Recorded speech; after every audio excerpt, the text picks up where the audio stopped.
하나님의 지혜 사사 예웃을 제목으로 해서 계속 사사기에 대해서 한번 알아보도록 하겠습니다. 지금까지 사사기의 이해를 돕기 위해서 앞서서 몇 시간을 걸쳐서 지사님들이 이제 시작하기 전에 이렇게 사사기에 대해서 설명을 이렇게 좀 해주셨는데, 그래도 이제 사사기의 바른 접근을 위해서 거기에다가 조금 덧붙여서 이렇게 먼저 설명을 드리도록 하겠습니다. 이제 우리가 지금 보고 있는 성경에서 보통 분류를 할 때 여호수아서부터 여호수아, 사사기, 사무엘 또 열왕기 이런 걸 다 역사서로 이렇게 구분을 쭉 역사서로 구분하고 그 뒤에 이제 예언서로 이렇게 하는데 이제 그 유대인 성경에서는 원래 유대인 성경의 기본적으로는 이 여호수아서부터 그 선지서로, 그러니까 예언서로 이렇게 구분을 해놨습니다. 그래서 사실 여호수아, 사사기, 사무엘, 열왕기 다 선지서로 이렇게 분류를 되어 있죠. 그럼 그건 무슨 차이가 있냐? 그것을 생각해 볼 때 우리 이제 여러 가지 생각해서 이렇게 분류를 했겠지만은, 가령 선지서로 분류를 한다면은 기존에 우리가 봤던 역사서에서 선지서의 관점을 이렇게 본다면은 역사서라면은 보통 여호수아, 사사기 그러면은 그 시대에 활동했던 주인공의 그 인물에 초점을 맞춰주거든요. 여호수아서 그러면은 역사서로 인식을 한다면은 여호수아에게 초점을 맞춰서 본다는 거죠. 그 다음에 사사기 그러면은 사사들의 행적에 대해서 초점을 맞춰서 우리가 사사기를 대하려고 하는 그런 생각이 든다는 거죠. 그런데 사실은 여호수아나 사사 이렇게 볼 때 그 속의 주인공이 누가 돼야 됩니까? 여호수아서의 주인공은 여호수아가 아니고 하나님이 되시잖아요. 또 사사기의 주인공들은 거기에 등장하는 사사들이 아니고 그 하나님의 말씀을 받아서 백성들을 구원시키는 그런 하나님과 하나님의 말씀이 주인공이 되어야 된다는 거죠. 그래서 우리가 어떤 사물이나 어떤 것을 바라보는 관점이, 또 분류하는 관점이 이렇게 상당히 중요한 것을 우리가 알 수가 있습니다. 그래서 물론 이제 우리가 이것을 70역부터 해서 이렇게 역사서로 분류를 했지만은 전통적으로는 선지서로 분류하고 있다는 것을 한번 생각을 해 보시면서 선지서로 이렇게 분류를 해서 바라보는 관점도 상당히 좀 다른 관점이지만은 그래도 하나의 바르게 바라보는 그런 관점이 될 수 있겠다, 그런 생각이 들기도 합니다. 그래서 우리가 이제 이렇게 앞으로 쭉 사사기에 대해서 좀 몇 시간에 걸쳐서 이제 지사님들이 같이 예배 드리고 살펴보겠지만은 그런 것을 좀 접근을 다른 관점에서 한번 봐보시는 것도 도움이 되겠다는 생각에서 말씀을 드렸고요. 또 한 가지는 이제 사사기 그러면은 기억하기 쉽기 위해서, 물론 이제 사사라는 것이 이제 지도자를 나타낸다거나 이제 재판관을 나타낸다거나 그런 의미겠지만은 사사기 그릴 때 딱 사사기를 대할 때 숫자 1, 2, 3, 4에서 4를 생각을 딱 했으면 좋습니다. 사사기 할 때 그 숫자 4는 아니지만은 이해를 돕기 위해서 지금 드리는 거예요. 그래서 이제 그 4란 것은 이렇게 지난번에도 이제 학진사님이 이렇게 그 순환에 대해서 자세하게 설명을 해주셨는데, 그때 5가지로 이렇게 설명을 해주신 것 같은데, 물론 5가지도 좋고 4가지도 좋고 다 상관이 없습니다. 그러나 이제 저는 사사기에서 사자를 숫자 4를 생각해서 하나 그림을 떠올린다면은 이제 여기 물컵이 있는데 예쁜 유리컵이 있죠. 여기에 이제 네 잔에 네 개의 물잔이 있다고 생각하고 이 물잔이 그 둥그런 네일 위를 이렇게 돈다고 생각을 하시면 좋겠습니다. 그래서 첫 번째 잔에는 죄가 있고 두 번째 잔에는 그 죄에 따른 고통이 있고 세 번째 잔에는 이제 고통에서 잘 깨닫고 회개하고 강구하는 그러한 잔이 있고 마지막으로 하나님께서 사사대를 통해서 구원해 주시는 네 번째 잔이 그래서 죄와 고통과 회개와 구원이라는 네 개의 잔이 이렇게 둥근 그 원에서 도는데 그 하나의 그 잔이 이제 계속 가령 물이 넘치도록 다 움직일 때 그때 이제 다음 잔이 움직이는 그런 것을 생각을 해 보시면 좋겠습니다. 물론 이 기간이란 것은 딱 정해진 거 아니에요. 가령 우리가 첫 번째 사사 온니엘에서 배웠잖아요. 지난 시간에 이제 그 아람 왕 구산 리사다임이 몇 년 동안 그 압제를 하나요? 8년 동안 이렇게 압제를 한단 말이죠. 그래서 이제 그 후에 온니엘을 세워서 구원을 시키는데 오늘 이렇게 이제 우리가 같이 공부하실 그러한 그 두 번째 사사 에훗은 10년을 제해서 고통을 18년간 당합니다. 그래서 이렇게 각기 다르다는 거예요. 또 구원도 첫 번째 사사 온니엘이 죽기까지 이제 40년간 평안했었는데 오늘은 에훗이 죽기까지 80년간 또 평안합니다. 그래서 이 구원이란 잔이 돌 때까지 이제 뭐 정해진 건 아니라는 것이에요. 다만 그 정해진 기간은 하나님께서 정하신 것이고 하나님의 때가 될 때 다시 움직여서 도는 거예요. 그런데 이 한 번으로 끝나면 좋은데 사사기 내내 약 300년간에 걸쳐 가지고 이 잔이 계속 도는 거예요. 이렇게 끊임없이 그런 잔이 돈다고 생각을 하시고 이렇게 이해를 하시면은 좀 더 좋겠습니다. 자, 그래서 오늘 이제 그 두 번째 사사 하나님이 두 번째 사사 에훗을 세우셔가지고 이스라엘을 구원하시는 그러한 것을 알아보도록 하겠습니다. 먼저 첫 번째로 시대적 배경을 한번 더 먼저 살펴보도록 하겠습니다. 사사기 3장 12절부터 14절까지 보시겠습니다. 사사기 3장 12절부터 14절 같이 읽으시겠습니다. 12절 이스라엘 자손이 또 여호와의 목전에서 악을 행하니라.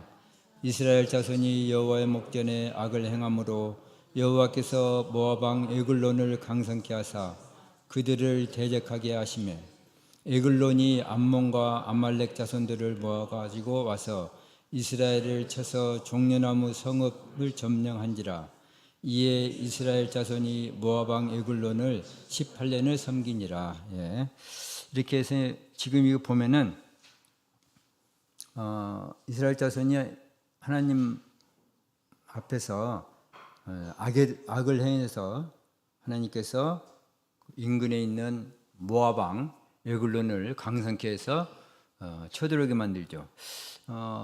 이 악이란 것을 우리가 과연 어떤 악일까 이렇게 좀 더 정확하게 알기 위해서 먼저 그 앞장에 있는 2장 한번 보시겠습니다. 2장 사사기 2장 10절부터 11절 2장 10절부터 11절까지 다 같이 읽겠습니다. 그 세대의 사람도 다 그 열조에게로 돌아갔고 그 후에 일어난 다른 세대는 여호와를 알지 못하며 여호와께서 이스라엘을 위하여 행하신 일도 알지 못하더라. 이스라엘 자손이 여호와의 목전에 악을 행하여 바알들을 섬기며 됐습니다. 그래서 쭉 이제 뭐 다른 신들을 뭐 바알과 아스타롯을 섬기고 이런 것들이 쭉 나오죠. 근데 여기서 보면은 다음 세대가 일어났는데 여호와를 알지 못하였다 그랬습니다. 과연 여기 말 그대로 여호와를 전혀 몰랐을까요? 이스라엘 자손들이?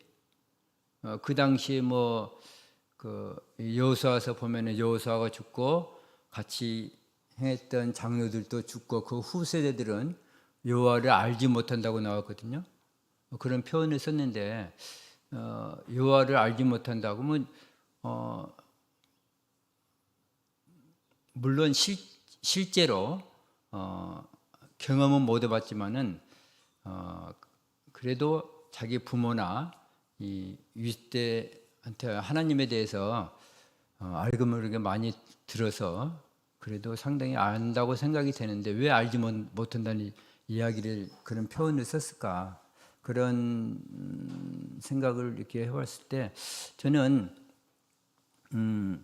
여호와 자체를 완전히 알지 못한다 그런 의미보다는 그 여호와를 알기는 아는데 이제 주변에 있는 그런 이방 신들을 섬기게 되고 그래서 그 중심에 있던 하나님이 그런 신들에 의해서 바알이나 아세라나 그 위에 이방 신들을 섬김으로 말미암아 중심에 있는 하나님이 주위로 밀려나는 그리고 그 중심에 그러한 이방 신들이 들어오고 같이 섬기게 되는 그런 상황을 표현하지 않았을까 이런 생각이 들기도 합니다. 그래서 중심에 계셨던 하나님이 주위로 밀려나고 또 이스라엘 백성들의 맨 우선순위에 첫 번째로 있었던 하나님께서 첫 번째 우선순위에서 밀려나서 저 밑으로 내려가는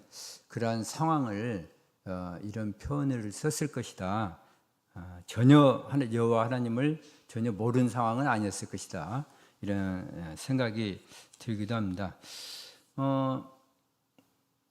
그래서 뭐 사실 십계명 첫 번째 계명이 나 외에는 다른 신들을 섬기지 말라는 그런 계명이잖아요. 근데 그런 하나님의 말씀에도 계명에도 불구하고 여호와 하나님도 섬기면서 다른 신들도 섬기는 그런 상황이 되어버렸단 말이죠. 그러면 이런 상황이 옛날 이스라엘에서만 일어났을까? 오늘날에는 일어나지 않을까? 이런 생각 한번 생각해 볼 수 있겠죠. 오늘날에도 기독교 내에서도 기독교뿐만 아니고 하나님 믿는 종교에서도 이제 종교 다원주의라 해가지고 이렇게 많이 구원이 꼭 예수를 통해서만 있는 것이 아니고 다른 것을 통해서도 구원을 이룰 수 있다는 그러한 생각을 갖고 있는 사람들이 상당수 있습니다. 특히 카톨릭은 어때요? 불교하고 이렇게 굉장히 친밀하잖아요. 그래서 뭐 크리스마스 때 이렇게 불교에서 와서 축하해주고 또 성탄절 때 또 카톨릭에서 가서 또 축하를 해주고 같이 어울린단 말이죠.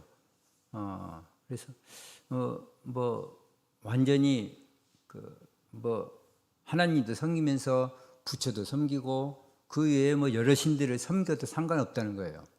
종교인들이 그들이 그렇죠. 종교인들이 좀 더 우리처럼 마음이 넓어야지 새가슴처럼 작고 또 바늘구멍 같은 좁디 좁은 마음을 가져서 되겠냐. 그러면 일반 사람들은 아주 좋죠. 그렇죠? 종교인들일수록 넓은 마음을 가져야죠. 하나님을 섬기면서 뭐 다른 신들도 섬기고 구원이 있다고 이렇게 걸어가는 길은 각기 다르지만은 그 끝에는 구원이라는 것은 똑같다. 이런 생각을 갖고 있는 그런 사상을 갖고 있는 사람들이 상당수 많이 있다는 거죠. 그래서 우리들이 그런 것들을 좀 주의해야 될 그런 필요성이 있습니다. 이제 좀 사람이 넓은 마음을 가지면 좋긴 좋은데 어디 살다 보면 그렇지가 못하잖아요. 이제 저희 집에 이제 저하고 집사람하고 딱 두 사람만 사는데 제가 가끔 어디서 이런 소리가 들려와요. 밴댕이 소갈딱지. 예. 그 소리가 가끔 들려올 때 저는 어디서 나지? 이웃에서 들리나 그런 줄 알았어요. 근데 이웃에서 들린 것 같지는 않고 하여간 집에서 가끔 그런 소리가 환청처럼 들립니다. 하여간 뭐 넓은 마음이 있으면 좋겠지만은 살아가다 보면 마음이 안 드는 때가 상당히 많이 있는가 보죠. 일단은 넓은 마음은 좋지만은 종교다원주의에서 하나님도 섬기면서 다른 신도 섬기는 그러한 짬뽕의 신앙을 가져서는 안 되겠다 이런 생각이 듭니다. 어쨌든 이스라엘이 이렇게 하나님을 떠난 것 자체가 악을 행하는 길로 지금 접어들었다는 것을 볼 수가 있습니다. 이런 상황에서 하나님이 모압 왕 에글론을 통해서 이제 이스라엘을 대적하게 하고 점령하게 하는 거죠. 그래서 아까 본문에서 읽었던 것처럼 종려나무 성읍인 여리고성을 점령하게 되게 됩니다. 여리고성의 별칭이 종려나무가 많이 있다고 해서 종려나무 성읍이라고 이렇게 하죠. 그래서 그 일대에 사는 여리고성 일대에 사는 이스라엘 백성들을 이제 18년간 복종케 하고 이스라엘 백성들이 섬긴다는 거죠. 자, 이렇게 이제 하나님의 백성들이 하나님을 떠나서 악을 행하게 되면은 이런 하나님의 백성인데도 불구하고 수치스러운 일을 당하게 된다는 거죠. 그래서 한번 예레미야 2장 19절 찾아보시겠습니다. 예레미야 2장 19절.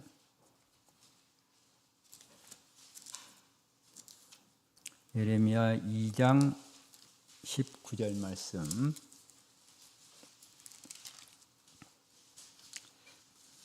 네, 찾으셨으면 같이 읽겠습니다. 내 악이 너를 징계하겠고 내 패역이 너를 책망할 것이라.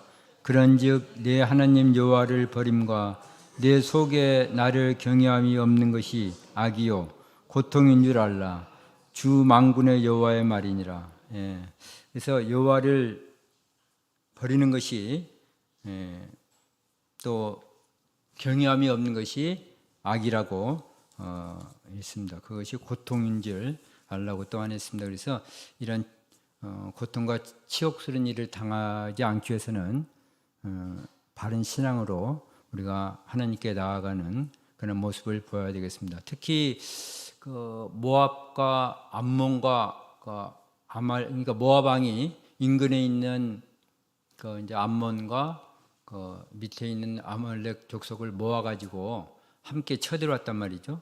이 족속은 세 족속은 하나님께서 아예 이스라엘 총회에 들어오지 못하도록 이렇게 금지를 시킨 족속이거든요. 근데 이런 족속들한테 하나님의 백성인 이스라엘이 치욕스러운 일을 당하게 되는 것은 상당히 부끄러운 일이라고 생각할 수 있죠. 그래서 예수님께서도 마태복음 5장에 성도들이 하나님을 제대로 믿지 않고 하나님을 떠나게 되면은 맛을 잃은 소금이 되고 끝내는 그 세상 사람들한테 짓밟힐 것이라는 경고를 주신 것을 볼 수가 있습니다. 우리 성도들은 이런 말씀을 받아들여서 하나님이 잊지 않고 생활하는 그런 자세로 나간 것이 필요할 것입니다. 자, 이제 두 번째로 하나님이 에훗을 사사로 이렇게 세우시게 되는데 15절 한번 보시겠습니다. 사사기 3장 15절. 사사기 3장 15절 보시겠습니다. 같이 읽으시겠습니다. 이스라엘 자손이 여호와께 부르짖음에 여호와께서 그들을 위하여 한 구원자를 세우셨으니 그는 곧 베냐민 사람 게라의 아들 왼손잡이 에훗이라. 이스라엘 자손이 그를 의탁하여 모압 왕 에글론에게 공물을 바칠 때 그랬습니다. 예. 이제 이스라엘 자손들이 고통 중에서 참다 견디지 못하고 이제 드디어 하나님께 회개하면서 간구하게 되고 부르짖게 되는 것이죠. 이 기간이 18년이라는 거예요. 고통의 기간이. 모압 왕 에글론이 에글론을 섬긴 기간이죠. 이제 섬긴다는 것은 뭘까요? 우리가 자유인으로 지금 살아가지만은 섬긴다는 것은 이제 그 자유인으로 살지 않고 노예처럼 산다는 거예요. 구속된다는 거죠. 그 새장 속에 새가 새장 속에 이렇게 갇혀서 지내는 것처럼 날고 싶을 때 날아가지 못하잖아요. 그런 것처럼 구속되어서 살아간다는 거죠. 또 정신적으로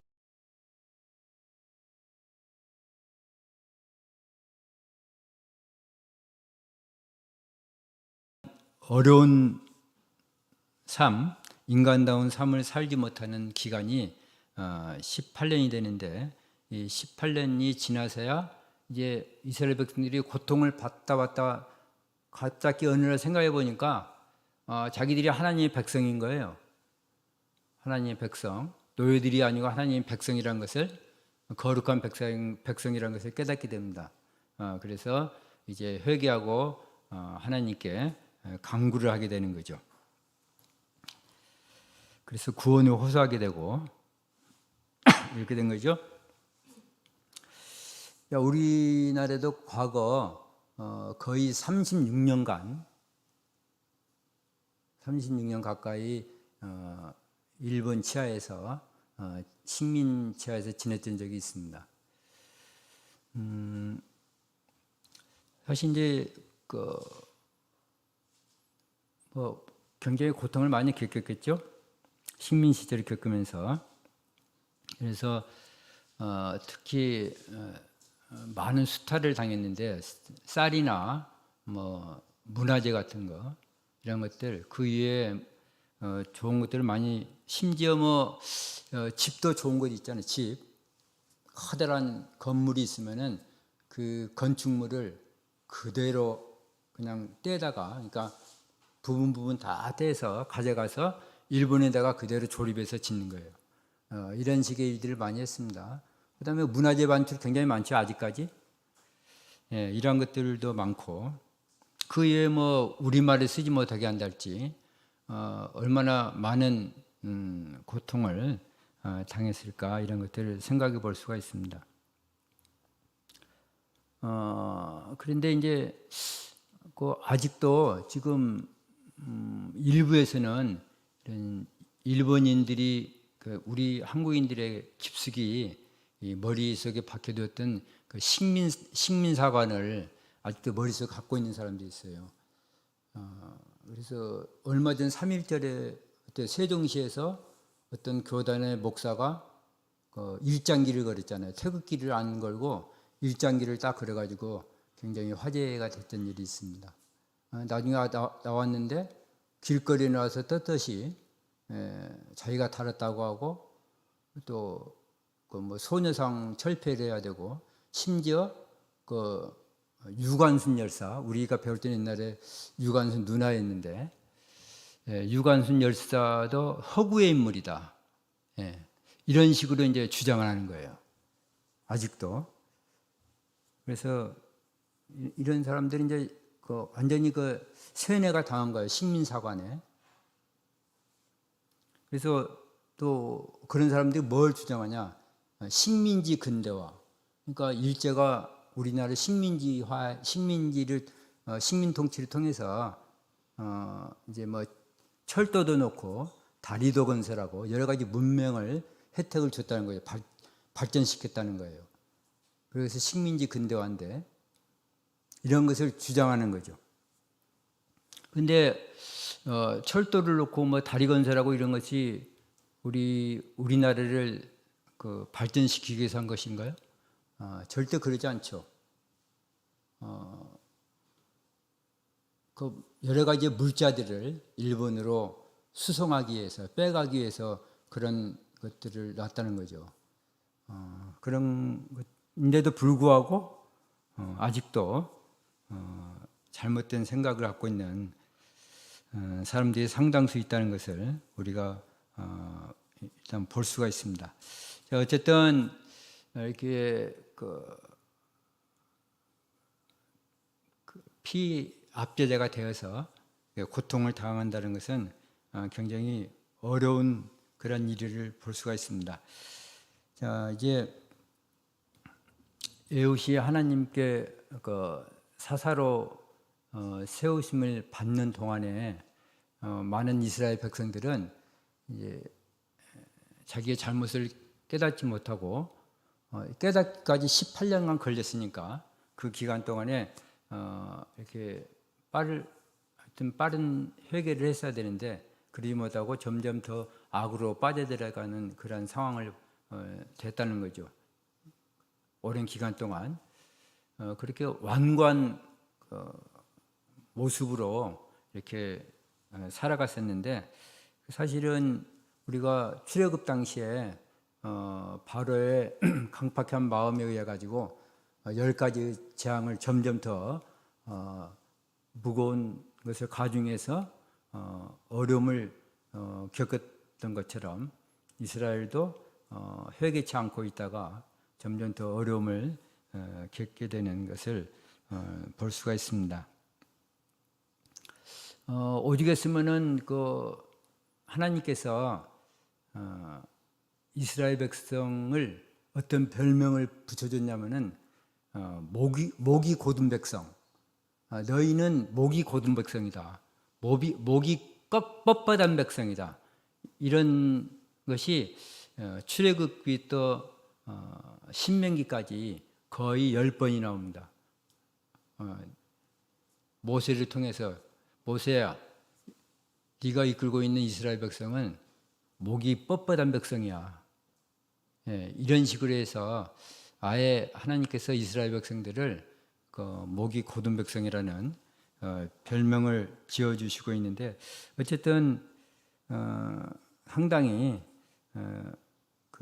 이스라엘 백성들이 완고한 그러한 모습을 우리가 볼 수가 있습니다.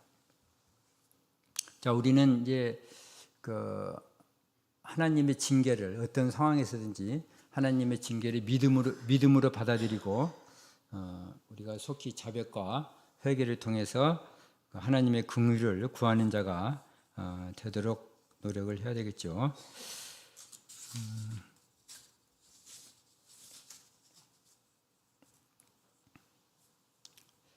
자, 이제 사사 에훗은 베냐민 지파 사람이거든요.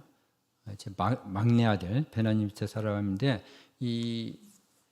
왜 에훗이 일어났냐면은 그 당시에 여리고성을 에글론이 점령하고 있던 여리고성이 베냐민 지파가 원래 이렇게 받았던 땅이거든요.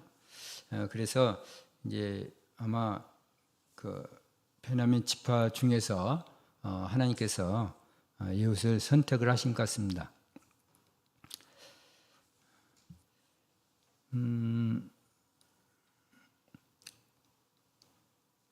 그래서 이제 에훗을 통해서 이스라엘을 구원하게 되는데 16절부터 30절까지 상당히 긴 내용이죠.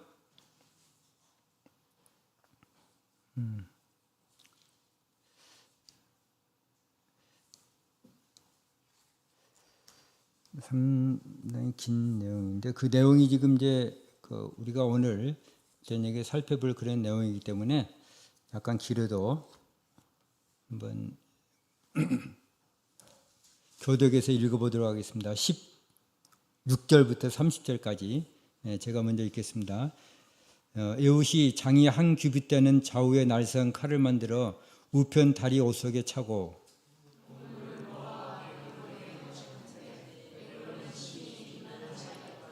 에훗이 곡물 바치기를 마친 후에 곡물을 메고 온 자들을 보내고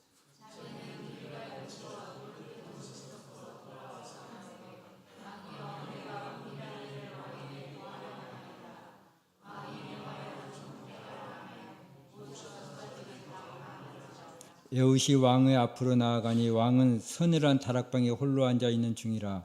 에훗이 가로되 내가 하나님의 명을 받들어 왕에게 구할 일이 있나이다 하며 왕이 그 좌석에서 일어나니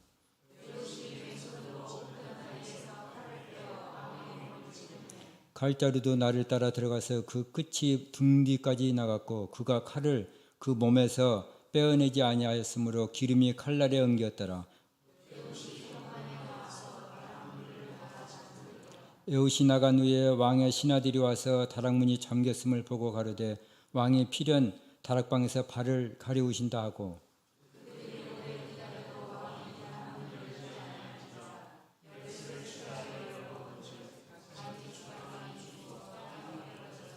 그들이 기다리는 동안에 에훗이 피하여 돌 뜨는 곳을 지나 스이라로 도망하니라.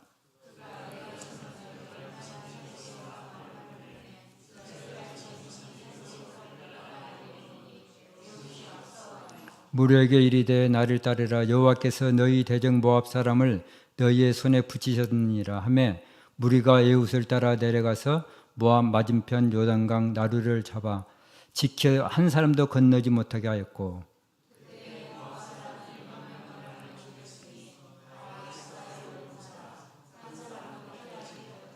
같이 읽겠습니다. 그날에 모압 사람이 이스라엘의 수하에 항복하며 그 땅이 80년 동안 태평하였더라. 여기까지입니다. 읽어보신 것처럼 에훗은 이스라엘 백성들을 대표해서 곡물을 바치는 책임자로 이렇게 나서게 됩니다. 이제 곡물이란 것은 그 점령을 당한 속국이 그 종주국에 바치는 물건이라고 생각하면 됩니다. 선물. 뭐 1년에 몇 차례를 줬는가는 모르겠지만은 어쨌든 이게 곡물을 바치게 되는 거죠. 이게 이제 에훗이 곡물을 바칠 때 은밀하게 왕과 접견을 하고 이제 아까 여기 나온 것처럼 왼손잡이라고 했잖아요. 여기는 왼손잡이가 나오지만 이제 정확하게는 한 손을 오른손을 묶어둔 자로 이렇게 표현이 됩니다. 어쨌든 오른손을 묶어뒀으니까 왼손잡이죠. 여기서 왼손잡이기 때문에 그 오른쪽 칼을 오른쪽 허벅지에 이렇게 숨기고 들어가게 되죠. 그래서 이제 그 하나님께서 왕에게 전할 말이 있다 그러니까 그 왕이 그 소리를 듣고 일어날 거 아니에요.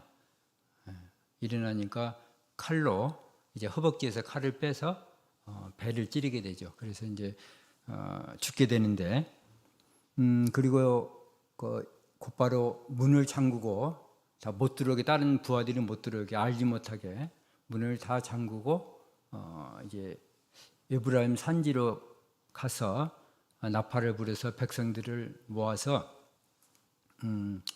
제일 먼저 어디로 가냐면은 그 요단강 나루로 간단 말이죠. 에훗이 왜 백성 데리고 나루로 갔을까요? 혹시 이 사실이 분명히 발각될 거 아니에요. 그러면 이 모압 군사들이 그 강 건너편 요단강 건너편에 이제 모압 원래 나라가 있으니까 그리 건너가서 원군을 청할 거 아니에요. 그렇기 때문에 거기서 알고 있는 에훗이 먼저 백성들과 같이 모압으로 건너가는 나루를 지키는 거죠.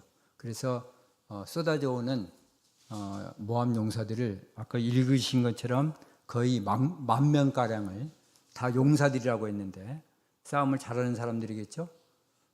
뽑힌 사람들인데 이 군사들을 만명가량을 다 죽이게 됩니다. 그래서 항복을 받아내게 되죠. 아마 몇 사람 건너가서 그 모압 군사들을 데리고 또 건너왔다면 상황이 달라질 거 아니에요. 그러나 한 사람도 건너가지 못하게 이렇게 해서 항복을 받아내게 되는데, 이제 이런 여러 가지 상황을 쭉 지켜보면은 이런 예후의 활약을 보면서 우리가 이 속에서 오늘의 제목처럼 하나님의 지혜를 우리가 살펴볼 수 있다는 거죠. 1년의 쭉 과정을 살펴볼 때 그런 하나님의 지혜를 이제 발견하게 되는 것을 볼 수가 있습니다. 이제 아마 모압 왕도 예후시 왼손잡이라는 것을 알았을 거예요. 그래서 아마 뭐 왼손잡이 뭐 그렇지 하고 좀 더 경계를 좀 느슨하게 쓸 그런 것도 아마 작용을 했을 것입니다. 그러나 왼손잡이라고 해서 저 얕보면은 절대 안 되고, 왼손잡이가 원래 오른손도 잘 쓰거든요. 그래서 이 사람들이 그 양손을 어느 때는 보면 양손을 쓴다고 역대 상인가 하에 이렇게 나옵니다. 그래서 그 활을 잘 쏘고 물매를 잘 던진 양손잡이라고 나오고, 또 그 사사기 20장 이후로 이제 많이 더 점점 부패가 되어가는 이스라엘 모습을 볼 수가 있는데, 사사기 20장에 보면은 그 기브와 사건을 통해서 이제 전쟁을 하기 위해서 정예 부대를 뽑는데 왼손잡이를 700명을 뽑아요. 근데 그 표현에 따르면은 이 왼손잡이가 물맷돌을 던지는데 그 한 호리도 빗나가지 않았다고 했습니다. 호리란 것은 머리카락이란 말이죠. 이 머리카락 하나 차이도 빗나가지 않을 정도로 물맷돌을 던져서 상대방한테 치명상을 입힌다는 거예요. 그러니까 뭐 말 그대로 백발백중이라는 거죠. 네. 그 정도로 아주 그 손을 정확하게 잘 쓴다는 것을 우리가 볼 수가 있습니다. 아마 예후도 왼손잡이지만은 하나님께서 주신 지혜와 용기로 그냥 단숨에 모압 왕 에글론을 이렇게 죽이는 그런 모습을 우리가 살펴볼 수도 또 있습니다. 우리가 이제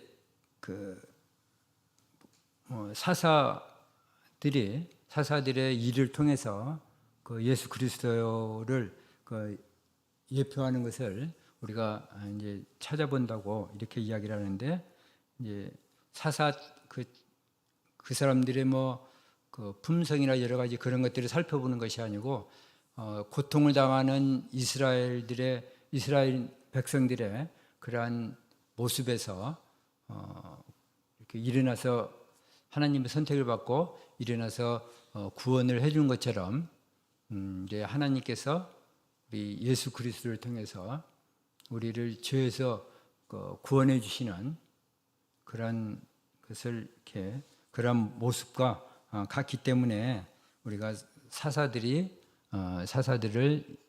예수 그리스도를 예표하는 한다고 이렇게 이야기를 하는 거죠. 자, 우리가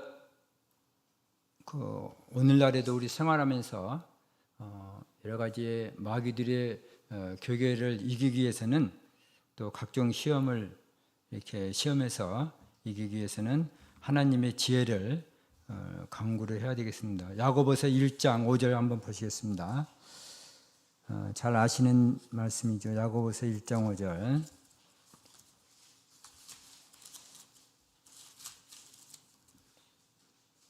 야고보서 1장 5절 말씀 다 같이 읽으시겠습니다. 너희 중에 누구든지 지혜가 부족하거든 모든 사람에게 후히 주시고 꾸짖지 아니하시는 하나님께 구하라. 그리하면 주시리라. 우리가 살아가면서 지혜가 부족한 것을 많이 느끼죠. 이럴 때 하나님께 구하라는 말씀을 주시고 있습니다. 그래서 우리가 언제든지 하나님께 구하는, 그래서 여러 가지의 마귀들의 유혹과 시험에서 이겨나가는 그러한 생활을 해야 되겠습니다. 자, 결론으로 사사시대의 불순종으로 고난을 자초했던 사건을 통해서 우리도 하나님 앞에서 악을 행하지 않도록 이런 노력을 해야 되겠고, 우리 모두 하나님께 지혜를 구해서 또 우리의 신앙을, 우리의 생활을 선으로 이루어나가는 그런 생활을 함으로 하나님의 기쁨이 되는 그런 나날이 될 수 있도록 그 노력을 하시기 바랍니다. 이렇게 말씀을 마치겠습니다. 자, 잠깐 기도하고 마치도록 하겠습니다.